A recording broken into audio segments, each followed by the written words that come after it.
Hello, my name is Caroline Stokes. I'm the CEO of Forward on a Sunday morning, bringing together some of the world's best creative, innovative thinkers who are helping us to evolve in our new world that we're living in today. We have experienced a lot of hardship over the past 6 months.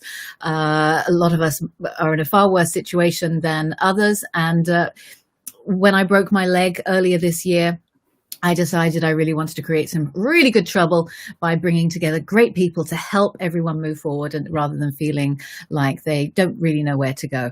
So I am delighted today to have Nadia Gil. She is the Global Solutions Advisor at Google, where she was instrumental during the pandemic to lead the team providing remote access to 31,000 workers so they could work remotely, safely and productively. Nadia is also an early seed investor and has over 20 years of experience in strategic transformation and operations, with a specialty in strategic planning, mergers and acquisitions and integrations. She has led or worked on over 200 transactions with a total closed value of approximately 35 billion. I can't even imagine 35 billion. Prior to Google, she led the largest IPO of 2018, AXA Equitable, at 2.75 billion. So I just want to say, Nadia, I am so happy on a Sunday morning to be speaking with you. You're giving me the rocket fuel to get through this day. Thank you for joining. No, thanks to you for having me. I'm so excited. I'm excited. So you've done a lot, and I want to know what you're stoked about in this new age, because we're all kind of following. You're in a very wonderful position of being at Google, having a very good idea about what the future is based on your previous 20 years of experience. You've also had that you have great foresight. So I'm very curious, what are you stoked about? I'm stoked about how adaptable companies are and the new opportunities for many companies to make a big difference. I am a huge fan of never let a good crisis go to waste. This was popularized by Rahm Emanuel, the former mayor of Chicago. And it is true, this crisis has created tons of opportunities that shouldn't go to waste. Okay. Tell me about, so some people will just say, I can't see what opportunities you're talking about. What kind of opportunities are you talking about? Yeah, so for new trends that I see in this new world, I would classify them into three areas. I would say, obviously, things that help humans survive, groceries, security, healthcare. Those will not go away anytime soon. The big trend I have seen this year, obviously, are for companies that own products that connect us. They have had their best year ever. I mean, look at Zoom, any social media, TikTok, Google Meet.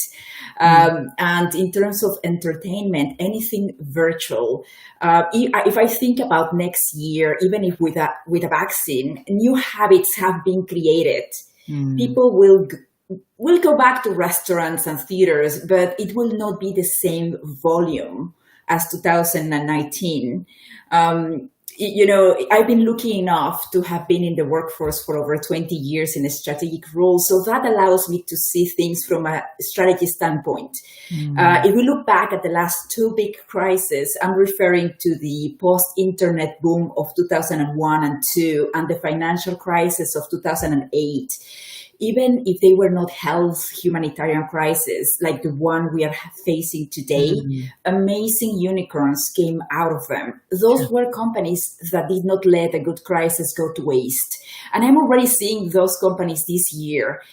In addition, if we think about 2003 versus 1999 or 2010 versus 2007, things did not absolutely go back to the way they were before, after the crisis. Many jobs that were eliminated in 2008 didn't come back in 2010. Interesting.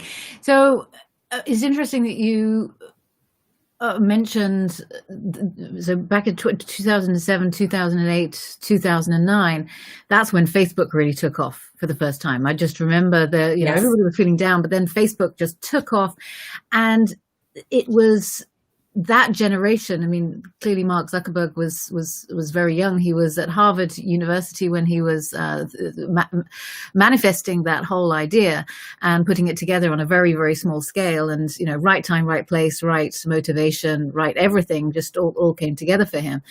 And so I'm just very curious what the new generation, where they are not bounded by fear, not bounded by mortgages, not bounded by their beliefs or self-limitations, what they're going to do.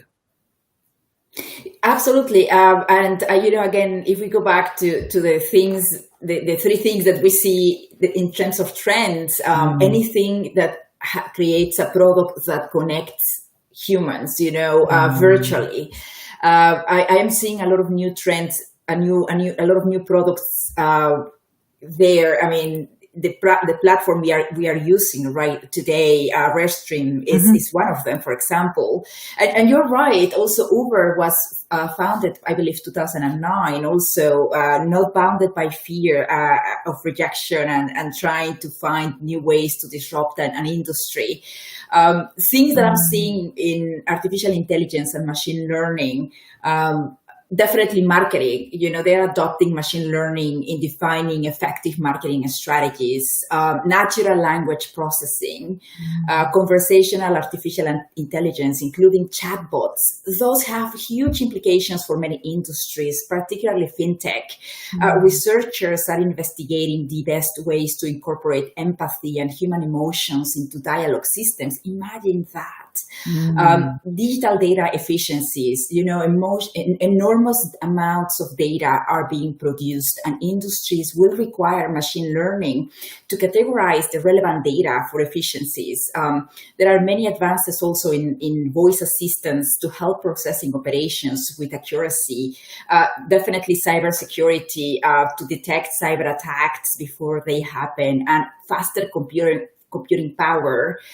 So if we look at those natural language processing, if we look at those buckets, I keep seeing a lot of new startups popping up there. And you're right. I mean, I'm very excited about the new entrepreneurs, but also I have seen many amazing entrepreneurs, people like me and you who have had a career, you know, 20, 30 years in the workforce, and they are ready to start the next chapter in their careers, launching their startup. And I, you know, and on top of enthusiasm, they also bring a lot of experience and historical knowledge because, you know, past tends to repeat over and over again. Yeah, absolutely. So, and thank you for that. I love the rich tapestry of industries that you just wove into those sentences in your answers, because it reminds me very much of when I was speaking with Darrell West from Brookings, because when he was talking, he's just written a book, you know, specifically about AI and how that's going to be evolving and how we just have to change. We just have to accept it and adapt. And that everybody is saying that right now. Accept it, adapt, learn, move on. But if I can ask you for one thing, which is when you think about how individuals and organizations need to adapt with your kind of consultancy brain at work here, what would you recommend? That's an interesting question. If I were to recommend something, is focus on things that cannot be replicated yet by a machine. You know, I'm dating myself, but I am a big fan of the Terminator movies. You know what I mean? They changed my generation for sure. But you know, that kind of machine is not yet available, you know, and it probably will not be available during my lifetime. But they are doing, you know, the robots and artificial intelligence are doing a lot of exciting things. But the things that they cannot replicate yet are the things where humans are excellent at, you know, anything emotional related to emotional intelligence, which your amazing book talks about. So, you know, management decisions, those are still not being able to be replicated by machines. And I think that's where humans can still make a big difference. That's very interesting. And I keep saying interesting because it's wonderful and refreshing to hear someone say this that's in your position with your experience to also acknowledge that. So it's interesting and wonderful. So thank you.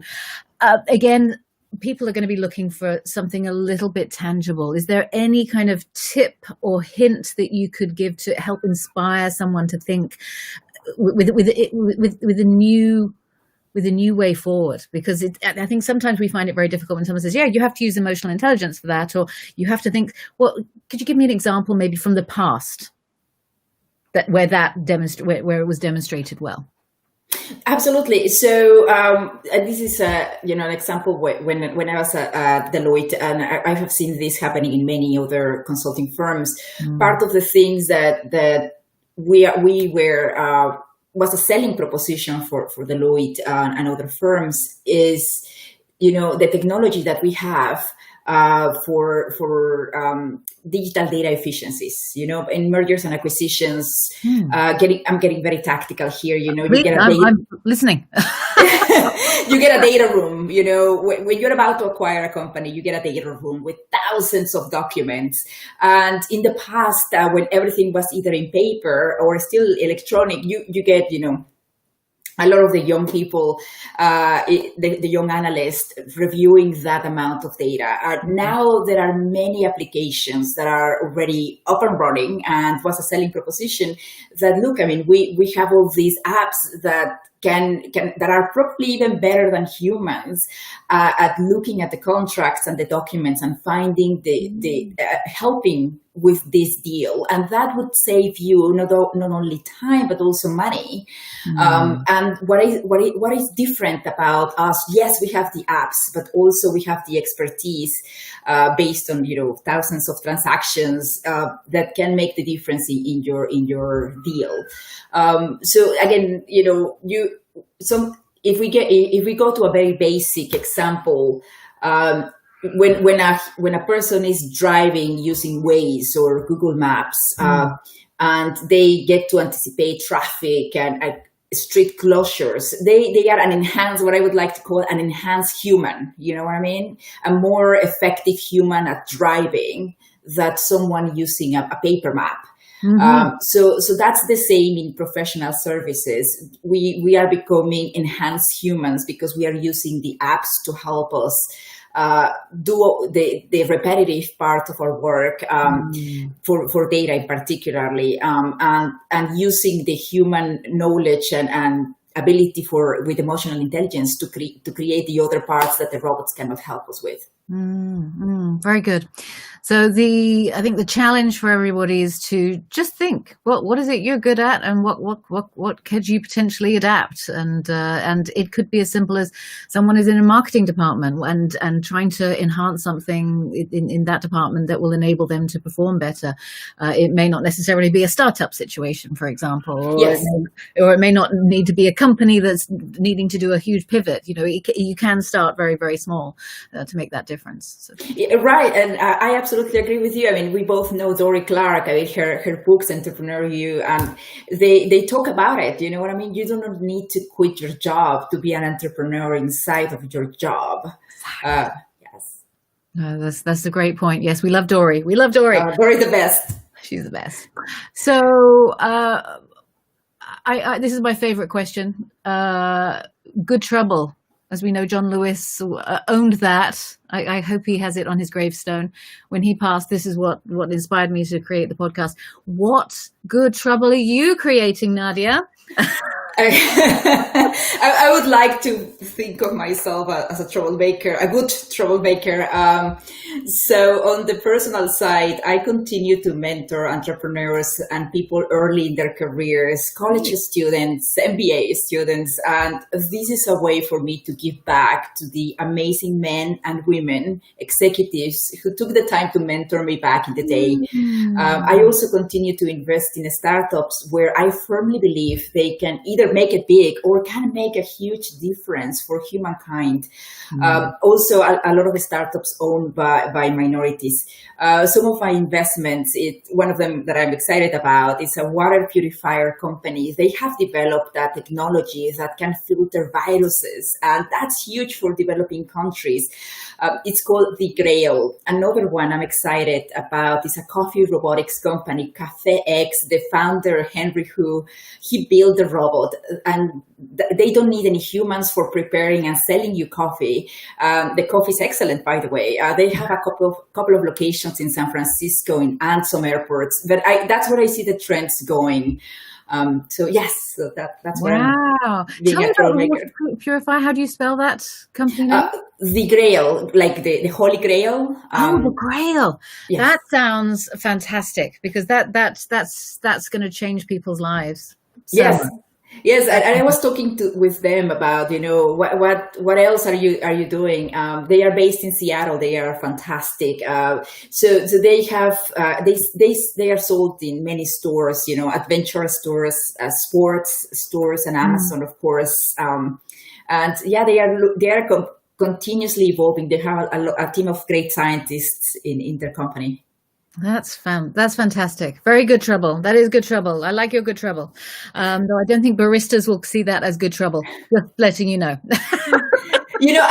For the record, I don't think also people creating coffee and serving coffee will go away. It's funny. Many years ago, I'm talking to you about 2007. I was traveling with some colleagues from Germany in Texas, and we were to the airport, and I went directly to the machine to check in. And my colleagues asked me how successful those are. And I said, well, pretty successful. I mean, it's very cool. You don't have to make a line. You just go to the machine and do it. And they told me, we tried those in Germany, and they were not very successful because people like to talk to people and have this conversation, when they are checking in. This is over 10 years ago. This is 13 years ago. I'm curious how things have evolved. I haven't been in Germany in a long time. But what I mean is that I do anticipate that, yes, we are going to have a hybrid model of the cafe served by a robot and also by baristas. I don't think it's going away. Maybe it will be reduced for sure, the number of baristas needed.